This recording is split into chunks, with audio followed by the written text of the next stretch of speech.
नमस्कार दोस्तों, आपका स्वागत है मेरे YouTube चैनल एजुकेशनल आईसीएस में। इसमें हम पढ़ रहे हैं हमारे सारी बेसिक जानकारियाँ। आज हम कक्षा 8 के अध्याय 5 का अध्ययन करेंगे, जिसमें कोल एंड पेट्रोलियम के बारे में। यह है हमारा कोल एंड पेट्रोलियम।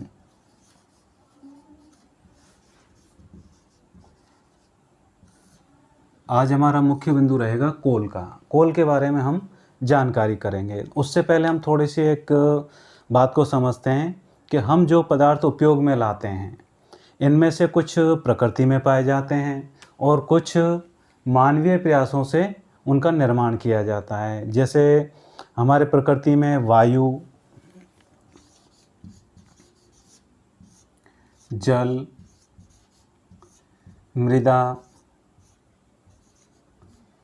और खनिज, ये क्या हैं? नेचुरल हैं, यानी प्राकृतिक हैं।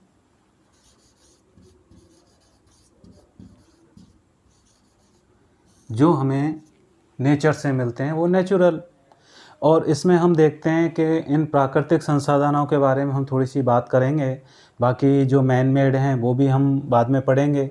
एक तो इसमें हो गए हमारे नेचुरल और दूसरे हो गए मैन मेड। अब इन दो चीज़ों के बारे में जानने से पहले हम थोड़ा सा नेचुरल के बारे में थोड़ा जानकारी लेंगे, जैसा कि हमारा सिलेबस में है और पाठ में है। तो थोड़ा आगे बढ़ते हैं इसमें कि इन प्राकृतिक संसाधनों की उपलब्धता के आधार पर इन्हें हम दो रूपों या वर्गों में बांटा जा सकता है।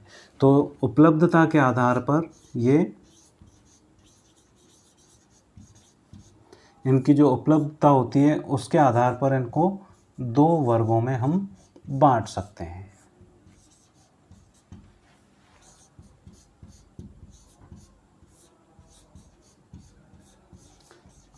अब कौन कौन से वर्गों में बांटा जा सकता है इनको? पहला वर्ग तो इसमें हम वो मानेंगे जो अक्षय हैं, अक्षय प्राकृतिक संसाधन, यानी कि उनका नवीनीकरण हो सकता है या फिर वो कभी ख़त्म नहीं होंगे।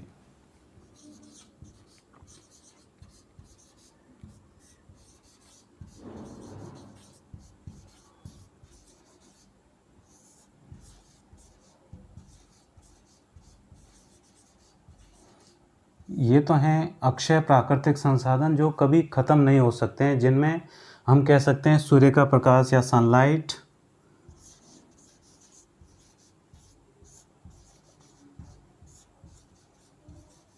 और दूसरा आता है इसमें वायु।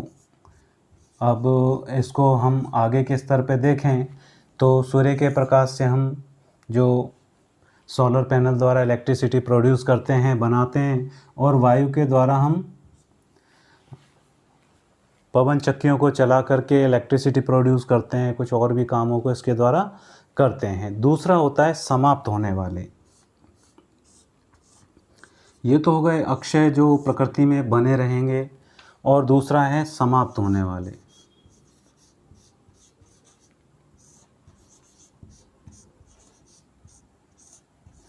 अब समाप्त होने वाले प्राकृतिक संसाधन यानी जिनको एक बार हमने यूज़ कर लिया और फिर दोबारा उनके बारे में हम कह नहीं सकते कि वो हमें वापस कब नेचर उनको प्रोड्यूस कर पाएगी।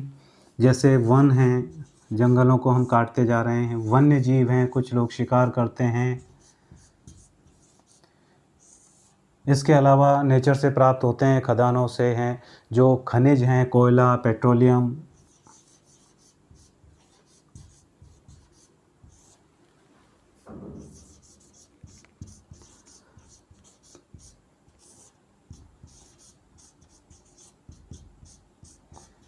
इन चीज़ों को एक बार जब प्रयोग में कर लिया जाता है तो ये वापस से प्रकृति में इनको बनने में बहुत लंबा समय लगता है। तो आप थोड़ा सा इसको नोट करिए, फिर आगे बढ़ते हैं। आइए अब आगे बढ़ते हैं हम कोयले के बारे में। लेकिन उससे पहले हम थोड़ा सा एक बात को जानेंगे कि जैसे हमारे पास मान लीजिए एक बॉल में कुछ पॉपकॉर्न मान लीजिए। अब यदि हम इनको जब बांटना शुरू करते हैं और हम इनको ढंग से बांटते हैं तो ये हमें कह सकते हैं कि काफ़ी हम इसको बच्चों में, या फिर उन बच्चों को हम माने पीढ़ियाँ या हमारी जनरेशन, तो उन में हम इनको काफ़ी लोगों को बांट पाएंगे। लेकिन यदि एक भी पीढ़ी इसमें से लालची हुई, उस स्थिति में क्या होगा, नेक्स्ट जनरेशन के लिए कुछ नहीं बचेगा। तो वही स्थिति है हमारे पेट्रोलियम की, खनिज की, कि अगर हम इनको ढंग से काम में नहीं लेंगे तो अगली पीढ़ी के लिए ये कुछ भी नहीं बचेंगे। तो इनको थोड़ा सा हमें सही तरीके से काम में लेना चाहिए। अब हम आगे देखते हैं, इसमें हमारे आता है अगला बिंदु कॉल। स्पेशली अब इसके बारे में जानते हैं। जो कॉल है एक बहुत लंबी प्रक्रिया थी। ऐसा मानते हैं कि ये जो काफ़ी पुराने ज़माने में, आज से लगभग 300 मिलियन वर्ष पहले की बात है, लेकिन उससे पहले हम थोड़ा सा इसमें एक चीज़ और देखते हैं कि इसका मुख्य रूप से उपयोग होता क्या है। अब से पहले तो रेल इंजनों में इसका प्रयोग होता था, लेकिन आजकल तो लोकोमोटिव चल गए हैं। अब लोकोमोटिव में भी डीजल के हैं और दूसरे बिजली के हैं। लेकिन इनसे पहले भाप के जो इंजन चला करते थे उनको कोयले से चलाया जाता था। कोयले से हीट प्रोड्यूस करके और फिर उससे भाप बनाई जाती थी और उसके पिस्टन को प्रेशराइज करके और गति प्राप्त की जाती थी। लेकिन अब धीरे धीरे इनका ये तो खैर प्रयोग कम हो गया है। इनमें काफ़ी कम कोयला ही यूज़ में आता था, ऐसा नहीं है कि बहुत ज़्यादा कंज्यूम होता हो। अब आगे बढ़ते हैं हम, इसका थर्मल पावर में भी उपयोग होता है। कोल का दूसरा उपयोग थर्मल पावर में भी होता है। अब थर्मल पावर में इतना उपयोग होता है इसका कि ऐसा देखा भी है, काली सिंध थर्मल पावर में भी देखा है। एक बार गया था तो वहाँ पर एक टन कोयला लगभग 50-60 बोगी होती हैं, जिसमें वो 3 दिन या 4 दिन में कंज्यूम हो जाता है। जब जा कर के वहाँ पर 300 मेगावाट बिजली के प्लांट चल पाते हैं। अब उसको अगर हम बिजली का भी दुरुपयोग करेंगे तो वो हमारे नेचुरल रिसोर्सेज को ही नष्ट करेगा। तो चलिए आगे बढ़ते हैं।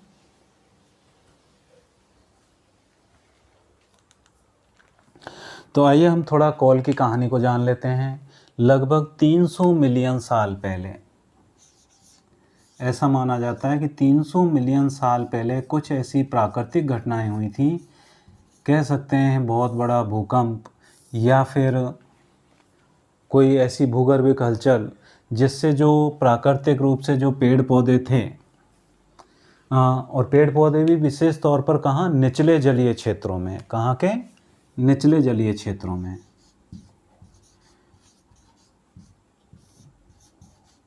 अब ये निचले जलीय क्षेत्र, जब पेड़ पौधे काफ़ी थे और वहाँ पर इस तरह की प्राकृतिक घटनाएं हुई, तो उनसे वो सब उस मिट्टी के नीचे दब गए और फिर धीरे धीरे वो कंप्रेस होने लगे।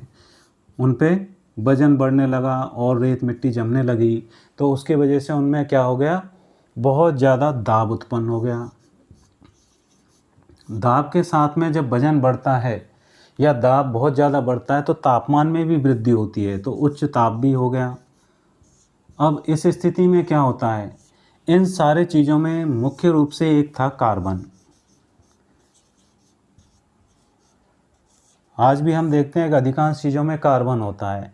अब ये कार्बन फिर क्या है कि धीरे धीरे आगे परिवर्तित होता गया कोयले में। अब ये जब कोयले में परिवर्तित हो गया, और प्रक्रिया कौन सी थी इसकी, कार्बनीकरण। अब कार्बनीकरण की प्रक्रिया द्वारा ये हो गया कोयले में परिवर्तित।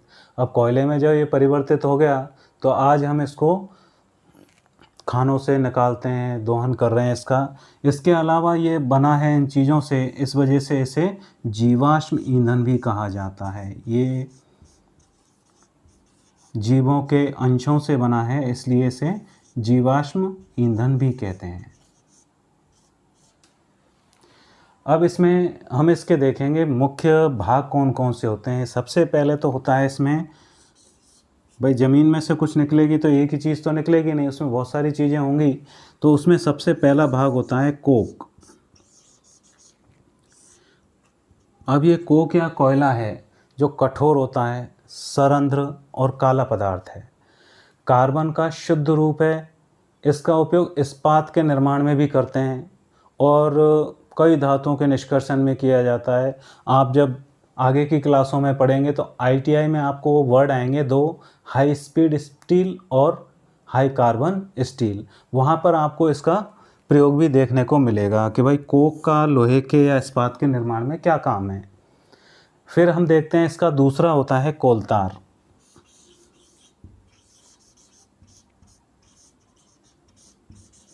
अब कोलतार से तो हो सकता है नाम याद ना आए, लेकिन इसको जब हम कहते हैं कि डाबर, तो ये सड़कों के निर्माण में, और वैसे रंग, औषधि और विस्फोटक, सुगंध, प्लास्टिक, फोटोग्राफिक सामग्री और छत वगैरह पे भी डालते हैं जिससे पानी नहीं आता है। तीसरा प्रकार इसमें इसी के प्रक्रम से है कोयला गैस।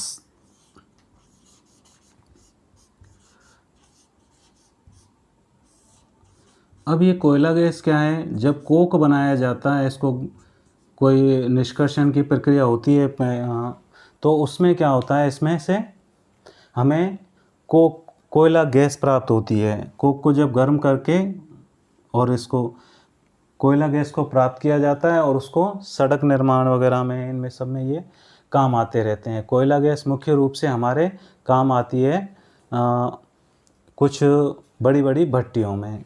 तो आज के वीडियो में इतना ही। अगले वीडियो में हम पढ़ेंगे पेट्रोलियम के बारे में कि किस तरह से इसको निकाला जाता है और क्या इसके प्रयोग हैं। देखने के लिए बहुत बहुत धन्यवाद। प्लीज़ चैनल को सब्सक्राइब करिए और मोटिवेशन प्रदान करिए।